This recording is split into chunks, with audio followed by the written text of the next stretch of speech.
Hello guys, welcome back to Shivam classes. अगर आपको अपनी क्लास के complete notes, videos, MCQ test, model paper, previous year के paper सब कुछ फ्री के अंदर चाहिए हो तो अभी प्ले स्टोर से शिवम क्लासेस ऐप डाउनलोड कर लीजिए। अब हम हमारा चैप्टर शुरू करने जा रहे हैं, इलेक्ट्रिक चार्ज क्या होता है। ये हम रफ्तार से करेंगे क्योंकि आपकी जो एग्जाम है वो पास में आ चुके हैं, जो आपकी बोर्ड एग्जाम जो है वो पास में आ चुके हैं। तो हम एक तरीके से इसका रिवीजन कर रहे हैं, तो बिल्कुल फास्ट चलेंगे ताकि आप एक ही क्लास के अंदर, हम कोशिश करेंगे एक ही क्लास के अंदर आपका जो पूरा चैप्टर है वो कवर हो जाए। तो चलिए टाइम वेस्ट नहीं करते हैं और चलते हैं। ये अपने नोट्स हैं जो ऐप के अंदर अवेलेबल हैं। आप ऐप डाउनलोड कर लीजिए शिवम क्लासेस और वहां से अपने स्टडी शुरू कर सकते हैं। सबसे पहले बात आती है कि जो वैद्युत आवेश जो है, इलेक्ट्रिक जो चार्ज है, उसकी डेफिनेशन क्या है। तो वो देखिए, वैद्युत आवेश पदार्थ का वह गुण है जिस कारण वह वैद्युत या चुंबकीय प्रभाव उत्पन्न करता है। इनका अनुभव करता है। विद्युत आवेश एक अदिश राशि होती है। पदार्थ का वह गुण जो वैद्युत और चुंबकीय प्रभाव उत्पन्न करता है, दो गुण उत्पन्न करता है। कौन कौन से प्रभाव उत्पन्न करता है? एक तो वैद्युत प्रभाव और एक चुंबकीय प्रभाव। तो आवेश क्या हो गया? पदार्थ का वह गुण हो गया जिसके कारण वैद्युत और चुंबकीय दोनों प्रभाव उत्पन्न होते हैं, उसी को हम क्या बोलते हैं? वैद्युत आवेश बोलते हैं। अब जो वैद्युत आवेश है ये एक प्रकार की अदिश राशि है, यानी कि इसको प्रदर्शित करने के लिए केवल मैग्नीट्यूड की आवश्यकता होती है, इसकी परिमाण की आवश्यकता होती है, दिशा की आवश्यकता नहीं होती है। आवेश दो प्रकार के होते हैं, एक होता है धनात्मक आवेश और एक होता है ऋणात्मक आवेश। अब धनात्मक आवेश क्या होता है, ऋणात्मक आवेश क्या होता है? तो धनात्मक आवेश क्या प्रदर्शित करता है? ये प्रदर्शित करता है किसी वस्तु पर धनावेश उसकी सामान्य अवस्था से इलेक्ट्रॉनों की कमी को प्रदर्शित करता है। अगर जैसे कोई भी आवेश है, उस पर अगर इलेक्ट्रॉन निकल जाते हैं, क्योंकि इलेक्ट्रॉन और प्रोटॉन दोनों बराबर होते हैं और दोनों पर आवेश समान रहता है, तो उस पर प्रोटॉन तो उतने के उतने हैं, लेकिन इलेक्ट्रॉन निकल गए तो इस पर हावी कौन हो गया? पॉजिटिव, यानी कि धनावेश। इसलिए जब इलेक्ट्रॉन निकल जाते हैं तो धनावेश आता है, और किसी वस्तु पर इलेक्ट्रॉन आ जाते हैं तो उसी स्थिति के अंदर ऋणावेश आ जाता है। क्यों? क्योंकि उसके अंदर प्रोटॉन तो उतने ही है, लेकिन इलेक्ट्रॉन जब बाहर से ग्रहण कर लेता है तो उसकी वजह से उस पर ऋणात्मक जो आवेश है, जो इलेक्ट्रॉन पर विद्यमान रहता है, ऋणात्मक आवेश, वो ज्यादा हो जाता है। तो देखिए, धन आवेश उसकी सामान्य अवस्था से इलेक्ट्रॉन की कमी का मतलब उससे इलेक्ट्रॉन निकल गए तो इसका मतलब उस पर प्रोटॉन तो उतने के उतने हैं, तो उस पर पॉजिटिव जो आवेश है वो जो P+ है वो क्या हो गया? वो एक प्रभावी हो गया। इसकी वजह से वो जो चीज है वो क्या हो गई? धनावेशित हो गई। इसी प्रकार से जो ऋणावेश है, ये वस्तु पर सामान्य अवस्था से इलेक्ट्रॉन की अधिकता को दर्शाता है। ऋणावेश कब आता है? जब किसी वस्तु पर इलेक्ट्रॉन बाहर से आ जाते हैं, तो प्रोटॉन तो उतना का उतना है, लेकिन इस पर ऋणात्मक आवेश और आ गया। जो इलेक्ट्रॉन है वो आएगा तो अपने साथ क्या लेके आएगा? ऋणात्मक आवेश लेके आएगा, और ऋणात्मक आवेश लेके आएगा तो इसका मतलब इस पे क्या हो गया? ऋणात्मक आवेश ज्यादा हो गया, इसलिए हम उसको क्या बोलते हैं? ऋणावेशित वस्तु बोलते हैं। अब नेक्स्ट बात आती है कि वैद्युत आवेश के गुण क्या क्या होते हैं। वैद्युत आवेश के गुण क्या क्या होते हैं? तो देखिए, विद्युत आवेशों में सजातीय आवेशों के मध्य प्रतिकर्षण पाया जाता है। समान जितने भी आवेश है वो एक दूसरे को प्रतिकर्षित करेंगे। जैसे यहाँ पर धनात्मक आवेश है और यहाँ पर भी धनात्मक आवेश है, तो ये एक दूसरे को रिपेल करेंगे, एक दूसरे को प्रतिकर्षित करेंगे, एक दूसरे को दूर भगाने की कोशिश करेंगे। तो यहाँ पर प्रतिकर्षण बल पाया जाता है। चाहे से ऋणात्मक भी है, ये भी एक दूसरे को क्या करेंगे? प्रतिकर्षित करेंगे, एक दूसरे को दूर भगाने की कोशिश करेंगे। लेकिन अगर एक तरफ धनात्मक आवेश है, एक तरफ ऋणात्मक आवेश है, तो ये एक दूसरे को आकर्षित करते हैं। तो सजातीय आवेश यानी कि एक ही जाति के आवेश, यानी कि ये धनात्मक तो ये भी धनात्मक, तो ये सजातीय आवेश हो गए, ये एक दूसरे को प्रतिकर्षित करते हैं। और विजातीय आवेश, एक धनात्मक एक ऋणात्मक, तो ये एक दूसरे को क्या करते हैं? आकर्षित करते हैं। ये इसका पहला गुण हो गया। दूसरा है आवेशों का क्वांटीकरण। क्वांटीकरण का मतलब हो गया अगर किसी वस्तु से, एक वस्तु से दूसरी वस्तु पर आवेश ट्रांसफर करना है तो एक न्यूनतम जो आवेश की जो मात्रा होती है उसी के गुणनफल के रूप में की जा सकती है।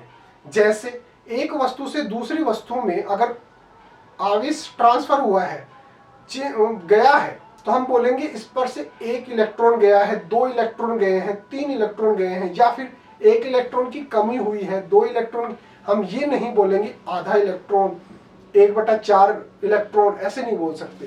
तो जो न्यूनतम जो आवेश की जो मात्रा है जिसको हम 1 इलेक्ट्रॉन मानते हैं कि भाई 1 इलेक्ट्रॉन, तो इसी के गुणनफल के रूप में एक वस्तु से दूसरी वस्तु पर इलेक्ट्रॉन ट्रांसफर हो सकते हैं। यानी कि अगर एक वस्तु से दूसरी वस्तु पर आवेश जा रहा है तो इसका मतलब 1 इलेक्ट्रॉन, 2 इलेक्ट्रॉन, 3 इलेक्ट्रॉन, इलेक्ट्रॉन के गुणनफल के रूप में जाएंगे, 50, 100 इस प्रकार से जाएंगे। लेकिन जैसे 1/4, 1/3 इस प्रकार से नहीं जाएंगे। न्यूनतम जो आवेश एक वस्तु से दूसरी वस्तु पर ट्रांसफर हो सकता है वो है 1 इलेक्ट्रॉन। इतना आवेश एक वस्तु से दूसरी वस्तु पर ट्रांसफर हो सकता है।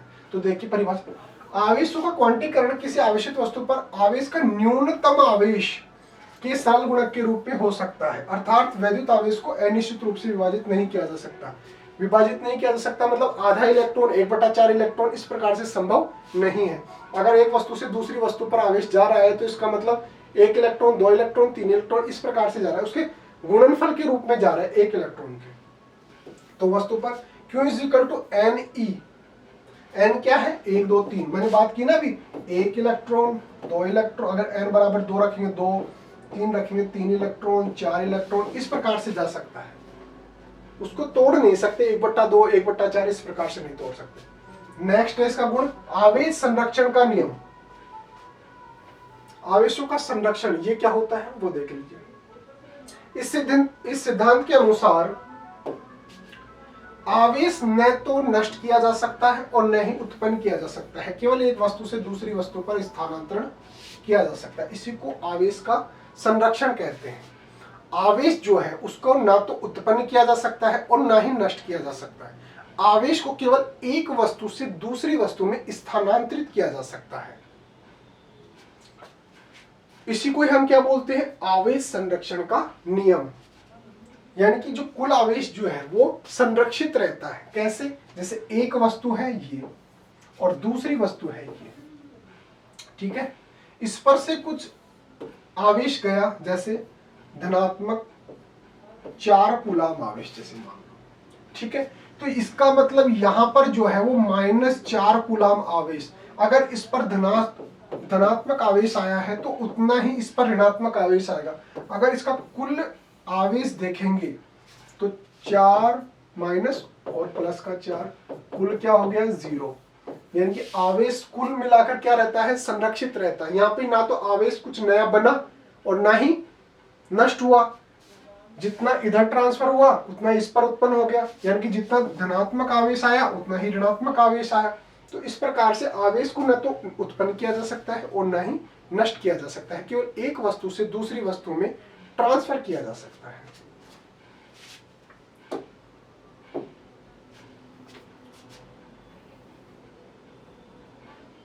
आवेश सदैव द्रव्यमान संबंध रहता है।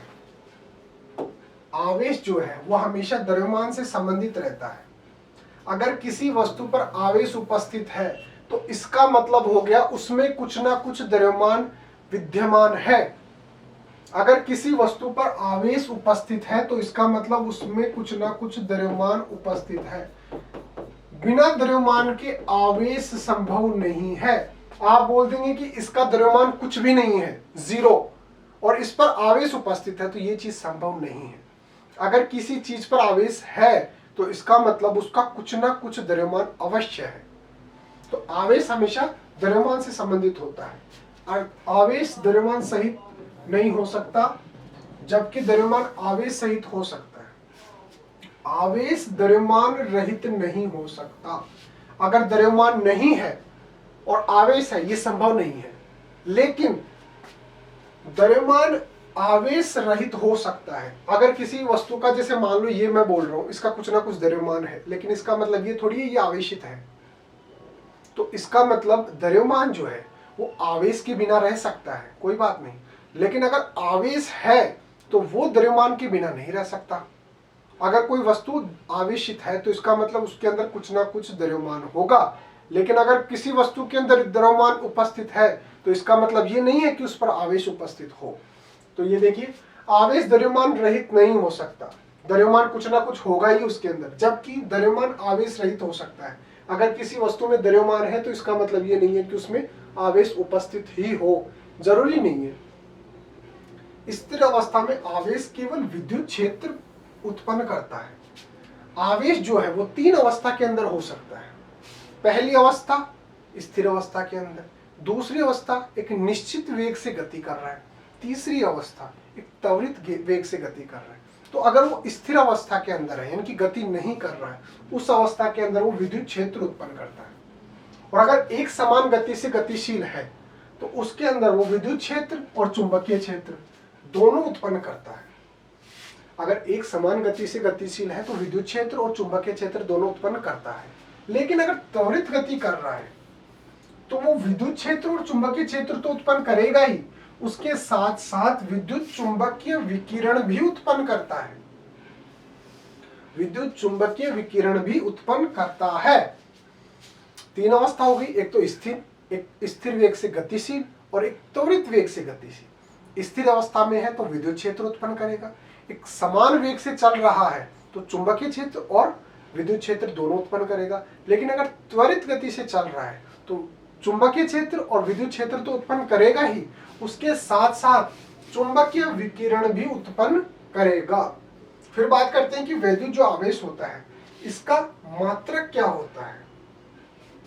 तो देखिए, इसका मात्रक होता है कूलाम, यानी कि एम्पियर सेकेंड। इसके अन्य मात्रक और भी होते हैं, ये तो उसका जैसे मान लो बड़ा मात्रक हो गया। जो कूलाम जो है इसको याद रखना, एसआई मात्रक इसका क्या होता है, आवेश का, आवेश का एसआई मात्रक क्या हो गया, कूलाम। आवेश का एसआई मात्रक कूलाम होता है। लेकिन इसके छोटे मात्रक भी होते हैं, मिली कूलाम, माइक्रो कूलाम, इस प्रकार से, और स्टेट कूलाम ये भी होता है, सीजीएस मात्रक है ये, ठीक है। अब मिली कूलाम में तो क्या होता है 10 की पावर -3, माइक्रो कूलाम में क्या होता है 10 की पावर -6, ठीक है। आवेश का सीजीएस मात्रक स्टेट कूलाम या स्थिर वैद्युत मात्रक है। आवेश का वैद्युत चुंबकीय मात्रक एब भी होता है, एब कूलाम। वैद्युत चुंबकीय मात्रक क्या है, एब कूलाम। अब 1 कूलाम 3 × 10 की power 9 statcoulomb equal to 1/10 coulomb, ठीक है। फिर आती है आगे आवेशन की विधियां, यानी कि आप वस्तुओं को आवेशित कौन कौन से तरीके से कर सकते हैं, वो फटाफट देख लेते हैं। आपके पास वैसे ही टाइम कम है, उस हिसाब से हम तेजी से चला रहे हैं। आवेशन की विधियां का मतलब हो गया वस्तुओं को आवेशित किस किस प्रकार से किया जा सकता है। पहली विधि है घर्षण द्वारा, 2 वस्तुओं को आपस में रगड़कर उनको आवेशित किया जा सकता है। जैसे 2 वस्तुओं को ऐसे रगड़ा और दोनों वस्तु आवेशित हो गई। जैसे आपने बचपन में देखा होगा, कंघी जो है वो आपने बालों पर इस प्रकार से रगड़ी होगी और फिर उसके बाद बैलून को यानी गुब्बारे को उसके पास में लेके जाएंगे तो उससे चिपक जाएगा, या फिर वो बालों को अपनी तरफ आकर्षित करने की कोशिश करता है। क्यों? क्योंकि इस प्रकार से जब रगड़ते हैं उनको बालों पर, कंघी को, तो उन पर आवेश उत्पन्न हो जाता है। एक वस्तु धनावेशित हो जाती है और एक वस्तु ऋणावेशित, और चूंकि ये विपरीत आवेश है इसलिए इनके मध्य क्या हो गया, आकर्षण बल। तो हम यहाँ पर वस्तुओं को आवेशित कैसे किए, घर्षण द्वारा, एक दूसरे से रगड़कर। जब 2 वस्तुओं को आपस में रगड़ते हैं तो उनके मध्य इलेक्ट्रॉन की स्थानांतरण के कारण ये वस्तुएं आवेशित हो जाती हैं। दोनों वस्तुएं बराबर विपरीत प्रकार का आवेशित आ जाता है। हमने जब कंघी को बालों से रगड़ा तो एक वस्तु पर तो इलेक्ट्रॉन चले जाते हैं और एक इलेक्ट्रॉन, जो जैसे ये मान लेते हैं ये कंघी है और ये क्या है, बाल है, इन दोनों को आपस में रगड़ रहे हैं तो कंघी से जैसे मान लो इलेक्ट्रॉन निकल के बालों में चला गया, इलेक्ट्रॉन निकलकर बालों में चला गया तो इस पर तो क्या आ गया, धनावेश, और इस पर इलेक्ट्रॉन जा रहे हैं तो इस पर क्या आ गया, ऋण आवेश। तो यहाँ पे इलेक्ट्रॉनों का स्थानांतरण हो गया, स्थानांतरण के कारण वस्तु आवेशित हो जाती है, और बराबर जितना इस पर धनावेश आया है उतना ही इस पर ऋणावेश आ जाएगा, और विपरीत प्रकृति का है, एक पर धनावेश है एक पर ऋणावेश है। तो इस प्रकार से वस्तुएं क्या हो गई, आवेशित हो गई। किस विधि से, घर्षण द्वारा। जैसे उदाहरण दे रखा है हमारे को, ये वाला जो हम यूज कर रहे हैं वो तो है ही, उसके साथ साथ ये भी देख ले।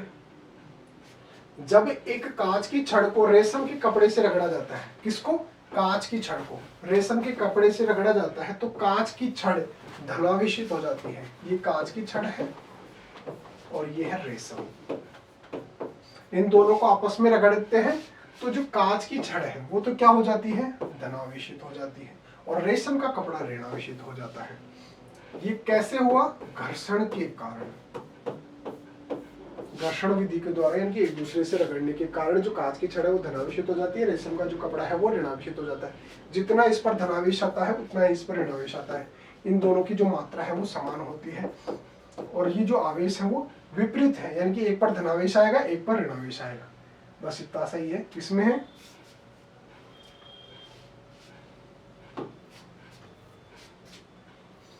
फिर दूसरा उदाहरण दे रखा है, एबोनाइट की छड़ को ऊन से रगड़ने पर, एक तरफ तो लेंगे एबोनाइट और एक तरफ ले लेंगे ऊन। एबोनाइट की छड़ ऋणावेशित हो जाती है, ये तो हो जाएगी ऋणावेशित और ये हो जाएगी धनावेशित। कैसे हुई, एक दूसरे को रगड़ने पर, यानी कि घर्षण द्वारा। ठीक है।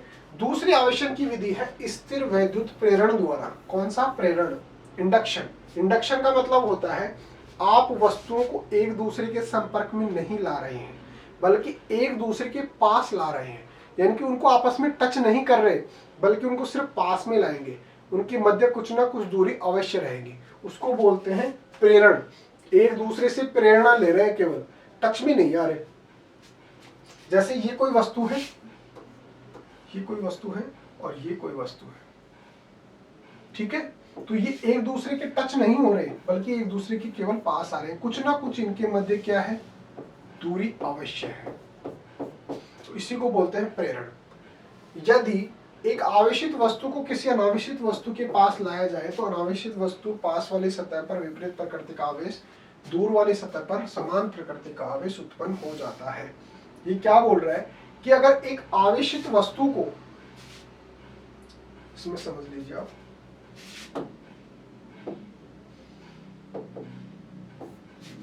ये कोई वस्तु है आवेशित, इस पर क्या है, धनात्मक आवेश है, ठीक है, और ये कोई वस्तु है अनावेशित, यानी कि इस पर किसी भी प्रकार का आवेश नहीं है, तो इस पर धनात्मक आवेश है। अगर इन दोनों को पास पास में लाएंगे, टच नहीं करेंगे, टच करेंगे तो वो घर्षण वाली हो गई, यानी कि एक दूसरे पर यहाँ पे ट्रांसफर हो गया, यहाँ पे ट्रांसफर नहीं कर रहे हम, यहाँ पे केवल इसके पास में लाएंगे। अब चूंकि इस पर क्या है, इस पर धनात्मक आवेश भी है और ऋणात्मक आवेश है, किसी भी वस्तु के अंदर धनात्मक आवेश भी होता है और ऋणात्मक आवेश भी होता है, इस प्रकार से फैला हुआ रहता है, ठीक है।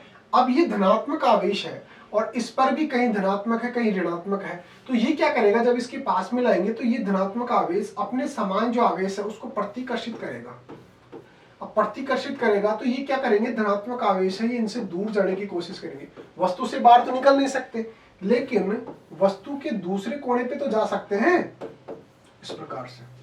क्यों, क्योंकि ये इनको प्रतिकर्षित कर रहे हैं, और चूंकि ये धनात्मक आवेशित है तो इस पर जो ऋणात्मक आवेश है इस वस्तु के अंदर वो इस कोने पे आ जाएगा, यहाँ पर ऋणात्मक आवेश आ जाएगा। क्यों, क्योंकि इसको आकर्षित कर रहे हैं। तो इस प्रकार से जो अनावेशित वस्तु थी उसके एक कोने पर तो ऋणावेशित हो गया और एक कोने पर धनावेश हो गया। तो जिस कोने पर इसके विपरीत आवेश इसके पास वाले कोने पे हो गया और इसके दूर वाले कोने पे इस जैसा ही आवेश उत्पन्न हो गया। अगर हम किसी विधि द्वारा इस आवेश को हटा लें तो ये जो पूरी वस्तु है वो क्या हो जाएगी, ऋणावेशित। और इसी प्रक्रिया को हम क्या बोलते हैं, प्रेरण द्वारा। हम यहाँ पे टच थोड़ी कर रहे हैं, केवल पास ला रहे हैं, तो प्रेरण द्वारा आवेशन इसी को बोला जाता है। देखिए दोबारा से, यदि एक आवेशित वस्तु को किसी अनावेशित वस्तु के पास लाएंगे तो अनावेशित जो वस्तु है उसकी पास वाली सतह पर विपरीत प्रकृति का अगर वो धनात्मक आवेश है तो उसकी किसी वस्तु को आवेशित करने की जो अगली विधि है वो है चालन द्वारा। किसी आवेशित चालक को किसी अनावेशित चालक के संपर्क में ला रहे हैं, यहाँ पे संपर्क में ला रहे हैं। प्रेरण में क्या कर रहे थे, केवल पास पास में ला रहे थे, लेकिन चालन के अंदर क्या कर रहे हैं, एक दूसरे से टच कर रहे हैं। तो देखिए संपर्क में लाने पर दोनों चालकों पर समान प्रकृति का आवेश हो जाता है, इसे संपर्क द्वारा आवेशन कहा जाता है। जैसे किसी वस्तु पर, जैसे ये है, ये कोई वस्तु है, इस पर धनात्मक आवेश, ठीक है। अब कोई दूसरी वस्तु लाते हैं जिस पर कोई आवेश नहीं है, तो ये जो धनात्मक आवेश है ये इस पर भी फैल जाता है।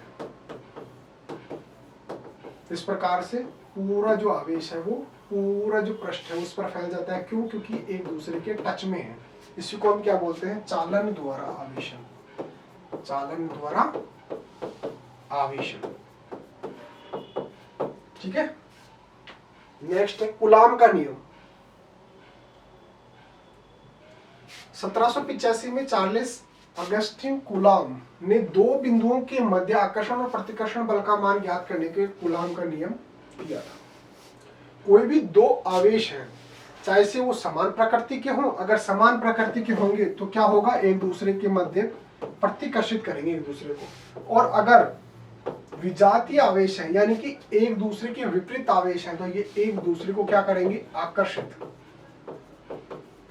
और ये क्या करेंगे, एक दूसरे को प्रतिकर्षित। प्रतिकर्षण, तो ये जो आकर्षण और जो प्रतिकर्षण का जो बल पाया जा रहा है ये कितना होगा, इसकी गणना करने के लिए कूलाम ने एक नियम दिया था जिसको कूलाम का नियम कहते हैं। कूलाम ने क्या बोला, तो कूलाम का जो नियम है वो स्थिर इलेक्ट्रिक चार्ज कणों के मध्य लगता है, यानी कि जो चार्ज है वो स्थिर अवस्था के अंदर रहने चाहिए। इस नियम के अनुसार दो आवेशों के मध्य बल उन दोनों आवेशों के मान के समानुपाती होते हैं, उनकी मध्य की दूरी के व्युत्क्रमानुपाती होती है। जैसे ये कोई आवेश है और ये कोई आवेश है, इन दोनों के मध्य कौन सा बल होगा, प्रतिकर्षण। क्यों? क्योंकि समान प्रकृति है। ये है Q आवेश और इस पर भी है Q आवेश। अब चूंकि एक हो गया तो इसको Q1 मान लो और इसको Q2 मान लो। तो ये तो क्या हो गया, इनका परिमाण, तो इनके परिमाण के गुणनफल के समानुपाती होगा, और इनके मध्य की दूरी जैसे मान लो R, इसके क्या होगा, व्युत्क्रमानुपाती होगा, इसके वर्ग के व्युत्क्रमानुपाती होगा। देखिए दूरी के वर्ग के व्युत्क्रमानुपाती होगा। क्या बोल रहा है, जैसे मान लो कि भाई ये प्लस आवेश है, ये प्लस आवेश है, इस पर प्लस Q1 और इस पर प्लस Q2, ठीक है, और इनके मध्य की दूरी R। तो कूलाम बोलता है कि इनके मध्य लगने वाला जो बल F मान रहे हैं उस बल को, ये इन दोनों बल, ये जो दोनों आवेश हैं इनके गुणनफल के तो समानुपाती होगा, समानुपाती हो गया, और यही बल इनके मध्य जो दूरी है इसके वर्ग के व्युत्क्रमानुपाती होगा। तो F दोनों अगर एक साथ लिखेंगे तो हमारे को क्या मिलेगा, ये मिल जाएगा। अब F अगर समानुपाती को हटाकर इक्वल का चिन्ह लगाएंगे तो एक स्थिरांक आ जाता है K Q1 Q2 upon R square, और यही क्या है, ये है इन दोनों आवेशों के मध्य लगने वाला आकर्षण या प्रतिकर्षण बल का मान, जो Q1 Q2 के तो गुणनफल के समानुपाती होगा और R के इनके मध्य की जो दूरी है उसके वर्ग के व्युत्क्रमानुपाती होगा। जब समानुपाती का चिन्ह हटाएंगे तो एक स्थिरांक आ जाएगा K। तो F इज इक्वल टू आवेशों के मध्य लगने वाला जो बल है वो F is equal to K Q1 Q2 upon R square हो जाएगा, जिसको ही हम क्या बोलते हैं, कूलाम का नियम। कूलाम का नियम, ठीक है। गणितीय निरूपण देख लीजिए इसका, कूलाम का नियम। मान लेते हैं Q1 और Q2 दो आवेश है, इनके मध्य की दूरी R है, उनके मध्य लगने वाला आकर्षण या प्रतिकर्षण बल का मान F है। आवेश दोनों के मध्य परिमाण गुणनफल के समानुपाती होगा। देखिए Q1 है और Q2 है, इनका जो गुणा किया उसके समानुपाती जो बल है वो होगा, और इनके मध्य की दूरी क्या है, R है, और उसके वर्ग के व्युत्क्रमानुपाती होगा, यानी कि f जो समानुपाती किसका होगा 1/r² के। व्युत्क्रमानुपाती का मतलब ये इसके अपोजिट हो गया, ये इसके समान हो गया, ये इसके अपोजिट हो गया, ठीक है। तो ये इसके गुणनफल के समानुपाती और इसके दूरी के वर्ग के व्युत्क्रमानुपाती होगा। अब दोनों को समीकरणों को एक साथ लिखेंगे तो दोनों समीकरण ये वाली आ गई, एक ये और एक ये। अब दोनों को एक साथ लिखे तो ये वाली आ गई। फिर समानुपाती का चिन्ह को अगर इक्वल में बदलेंगे तो एक स्थिरांक आ जाएगा जिसको हम के से लिख रहे हैं, तो ये के स्थिरांक आ गया। तो F इज इक्वल टू के Q1 Q2 अपॉन R² हो गया। यहां पर के एक कांस्टेंट है, कांस्टेंट का मतलब स्थिरांक है, नियतांक है, जिसका मान 1/4πε0 होता है, इसको बोलते हैं एप्सिलॉन नॉट। और के का मान आवेशों के बीच मौजूद माध्यम की प्रकृति और मात्रक पर निर्भर करता है। उन दोनों आवेशों के मध्य माध्यम कौन सा है, जैसे उनके मध्य पानी भरा हुआ है, या उनके मध्य हवा है, या उनके मध्य कोई जैसे मेटल की कोई प्लेट रखी हुई है, तो उस माध्यम पर निर्भर करेगा, कौन करेगा, के का मान। सीजीएस पद्धति में जब दोनों बिंदु आवेशों वायु तथा निर्वात होती है तो के का मान होता है 1 और F is equal to Q1 Q2 upon R² होगा। क्यों? क्योंकि के जो है उसका मान क्या हो गया, 1 हो गया, जब दोनों के मध्य क्या है, निर्वात या वायु, सीजीएस के अंदर, ठीक है। और एसआई पद्धति के अंदर उसको जो के का जो मान है, के इज इक्वल टू 1/4πε0 और इसका मान किसके बराबर होता है, 9 × 10⁹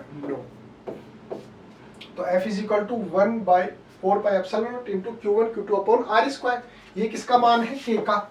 जो हमने फॉर्मूला देखा था ना, F इज इक्वल टू के Q1 Q2 अपॉन R², तो ये के का मान हमने यहाँ ये वाला रख दिया 1/4πε0। कूलाम के नियम का सदिश निरूपण, यानी कि सदिश रूप में किस प्रकार से लिखा जा सकता है, तो देख लेते हैं। इसमें थोड़ा सा आपको समझ में नहीं आएगा, इसको इस प्रकार से समझिए जैसे मैं समझा रहा हूं। ये जो हम मैप लेते हैं ना, जहां यहाँ पे मानते हैं 0 पॉइंट, इससे यहाँ पर Q1 आवेश है, यहाँ पर Q2 आवेश है, ठीक है। यहाँ से यहाँ की मध्य की दूरी है R1 और यहाँ से यहाँ की मध्य दूरी है R2। ये कहाँ से दूरी है, 0 पॉइंट से, ठीक है। अब इसके मध्य जो बल लग रहा है वो है F21 और इसके कारण इस पर लग रहा है F12। इन दोनों की मध्य की दूरी Q से Q1 के मध्य की दूरी R12 और यहाँ तक की दूरी R21। यहाँ पे ध्यान देने वाली बात ये कि R12 is equal to R21 और F21 is equal to F12। इससे अगर आपको समझ में नहीं आता तो ये वाला डायग्राम देख लेना। ये Q1 आवेश है, ये Q2 आवेश है, ये Q1 आवेश, ये Q2 आवेश।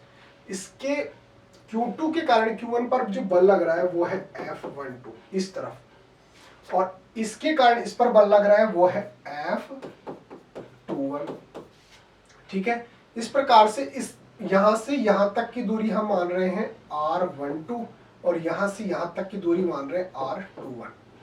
तो अभी हमने कूलाम का फॉर्मूला देखा था के Q1 Q2 अपॉन R², ये वाला फॉर्मूला देखा था, ठीक है। अब इसके अंदर ही हम ये वाला जो के का मान है ये तो एज इट इज रहेगा, और ये वो उसका जो माध्यम है उस पर निर्भर करेगा, और Q1 Q2 अपॉन R² और R21, ठीक है। अब वेक्टर फॉर्म में जो है R21 कैप जो है वो किसके बराबर होता है, R21 अपॉन R के, ये इसके बराबर होता है।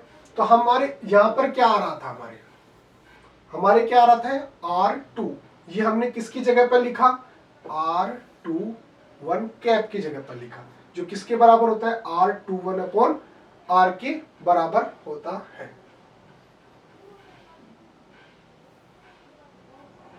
इसी प्रकार से Q2 पर जो लगने वाला बल है, Q2 पर जो कार्यरत बल है वो है ये वाला F21 1/4πε0 K Q1 Q2 अपन R स्क्वायर और R12 कैप, ये कैप है कैप, ठीक है। और इसकी जगह कैप की जगह अगर आप वेक्टर फॉर्म में लिखेंगे तो ये वाला जो फॉर्मूला है ये वाला देखिए, इसको आप रख लेंगे कि R2 वेक्टर अपॉन R, ये वाली चीज आप ध्यान में रखेंगे। इंपॉर्टेंट बात यह है कि जितना F12 है उतना ही F21 है, केवल फर्क क्या है, केवल दिशा का फर्क है, एक इस तरफ लग रहा है और एक इस तरफ लग रहा है, इसलिए हमने यहाँ पे क्या लिख दिया, माइनस लिख दिया। अर्थात दोनों आवेश एक दूसरे पर बराबर एवं विपरीत दिशा में स्थिर वैद्युत बल लगाते हैं, जो कि आवेशों को मिलाने वाली रेखा के अनुदिश है। आवेशों को मिलाने वाली रेखा के अनुदिश मतलब ये क्यों, तो इनको जो बिल्कुल सीधी रेखा जो आपस में मिलाती है उसी अनुदिश के अंदर ये बल लगेंगे, ये इस दिशा में, ये इस दिशा के अंदर, ठीक है। कूलाम के नियम की सीमाएं क्या है, यह नियम केवल स्थिर आवेश के लिए है। हमने आवेश की स्थिति दो जो देखी थी, एक तो स्थिर हो सकती है, एक नियत वेग से गतिशील हो सकती है और एक त्वरित वेग से गतिशील होती है। तो कूलाम का जो नियम है वो केवल स्थिर आवेश जो है उसके लिए सत्य है, गतिशील आवेश के लिए सत्य नहीं है। यह नियम केवल बिंदु आवेश के लिए है।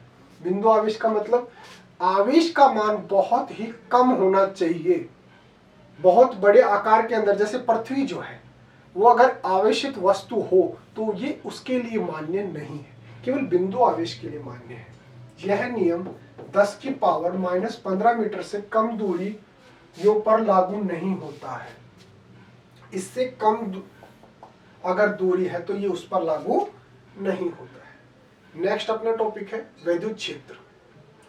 किसी आवेश की चारों ओर का वह क्षेत्र जिसे अन्य वैद्युत आवेश प्रभावित करता है वैद्युत क्षेत्र कहलाता है। देखिए, कोई भी जो आवेश जो होता है वो अपने चारों ओर एक क्षेत्र क्रिएट कर लेता है। कहने का मतलब उससे कोई जादुई चीज निकलती है, ठीक है। अब जैसे मान लो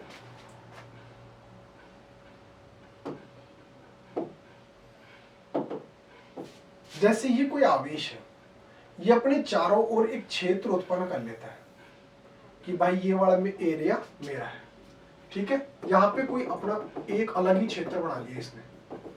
अब अगर दूसरा कोई आवेश जैसे ही इसके क्षेत्र में एंटर करता है तो इस वाले आवेश को पता चल जाता है। क्यों पता चल जाता है, ये जो चारों ओर इसने क्षेत्र बना रखा है ना, इसकी वजह से इस वाले क्षेत्र में अगर कोई भी एंटर करेगा तो इसको पता चल जाएगा। तो इस जो चारों ओर जो इसकी क्षेत्र बना रहा है इसको हम क्या बोल रहे हैं, इसी को हम बोल रहे हैं वैद्युत क्षेत्र। किसी आवेश के चारों ओर का वह क्षेत्र जिसके अंदर किसी अन्य आवेश की उपस्थिति का वह अनुभव कर सकता है, वो पता लगा लेगा कि हाँ कोई ना कोई आवेश आ चुका है। तो किसी भी आवेश के चारों ओर का वह क्षेत्र जिसके अंदर किसी अन्य आवेश का अनुभव किया जा सकता है इस वाले आवेश के द्वारा। तो देखिए परिभाषा, किसी आवेश के चारों ओर का वह स्थान या क्षेत्र जिसे अन्य आवेश प्रभावित करता है। कोई अन्य आवेश आएगा तो उसको प्रभावित तो करेगा, तो उसको पता चल जाता है, वैद्युत क्षेत्र कहलाता है। वैद्युत क्षेत्र में किसी बिंदु पर रखे परीक्षण आवेश लगने वाले बल तथा परीक्षण आवेश के मान की निष्पत्ति को उस बिंदु पर वैद्युत क्षेत्र की तीव्रता कहते हैं। अगर उस क्षेत्र के अंदर, जैसे ये वाला क्षेत्र है, इस यहां पर कोई आवेश रखा जाए और ये इस पर कितना बल लगाता है, ये अपने चारों ओर जो क्षेत्र उत्पन्न कर रहा है, अगर इसके बाहर कोई आवेश है तो ये इस पर कोई बल नहीं लगाएगा। लेकिन जैसे ही ये इसके अंदर एंटर कर जाता है तो ये इसके ऊपर आकर्षण या प्रतिकर्षण का बल लगाएगा। तो ये कितना बल लगाएगा, इसका परीक्षण अगर हम करें कि कितना बल लगाएगा, तो इस बल का जो मान है इसको हम क्या बोलते हैं, वैद्युत क्षेत्र की तीव्रता। यानी कि जो वैद्युत क्षेत्र है वो उस स्थान पर कितना तीव्र है। अगर जैसे हमने यहाँ पर अभी बात की कि अगर ये यहाँ पर कोने पे आया तो इतनी ये डिस्टेंस ज़्यादा हो जाएगी, इसका जो कंट्रोल है ये कम हो जाएगा वहाँ पे। तो इसका मतलब वहाँ पर विद्युत क्षेत्र की जो तीव्रता है, विद्युत क्षेत्र की जो तीव्रता है वो क्या हो जाएगी, कम हो जाएगी। लेकिन जैसे ही ये इसकी और ज्यादा पास आएगा तो वहां पर तीव्रता क्या हो जाएगी, अधिक हो जाएगी। ठीक है, तो यही बोल रहा है कि अगर परीक्षण आवेश रख रहे हैं, परीक्षण का मतलब उस पर हमारे को टेस्ट करना है, लगने वाले बल परीक्षण आवेश के मान की निष्पत्ति को उस बिंदु पर विद्युत क्षेत्र की तीव्रता कहते हैं। जो हमने टेस्ट चार्ज रखा है ये उस पर कितना बल लगाता है, ये उस स्थान पर उसकी विद्युत क्षेत्र की तीव्रता को प्रदर्शित करता है। विद्युत क्षेत्र अंतरिक्ष में प्रत्येक बिंदु से जुड़ा एक विद्युत गुण जब चार्ज उसके रूप में मौजूद होता है। अतः यदि विद्युत क्षेत्र में किसी बिंदु पर रखे परीक्षण आवेश Q पर लगने वाला जो बल है वो F हो और वो E क्षेत्र में रखा है तो उसके E इज इक्वल टू क्या हो जाएगा,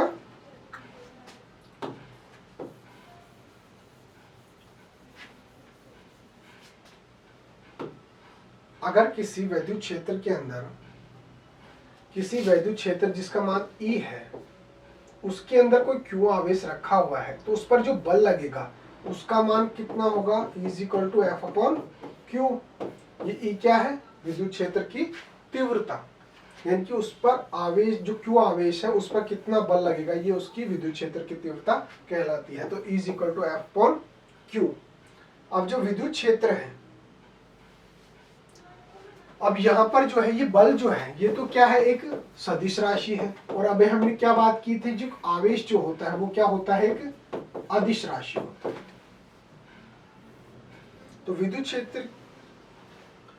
क्षेत्र कैसी राशि हो गई, सदिश राशि है, जिसकी दिशा विद्युत क्षेत्र में उस बिंदु पर रखे धनावेश पर लगने वाले बल की होती है। जो धनावेश उस पर रख रहे हैं उसकी जो दिशा होगी वही इस विद्युत क्षेत्र की तीव्रता की दिशा होगी। अब इसका SI मात्रक देखें क्या होगा, तो E का E इज इक्वल टू क्या होगा, F अपॉन क्यू। F को किस में लिखते हैं, न्यूटन में। अब जो हमने बात की E is equal to F upon Q, F का फॉर्मूला जो SI मात्रक क्या होता है, न्यूटन, और Q का क्या होता है, कूलाम।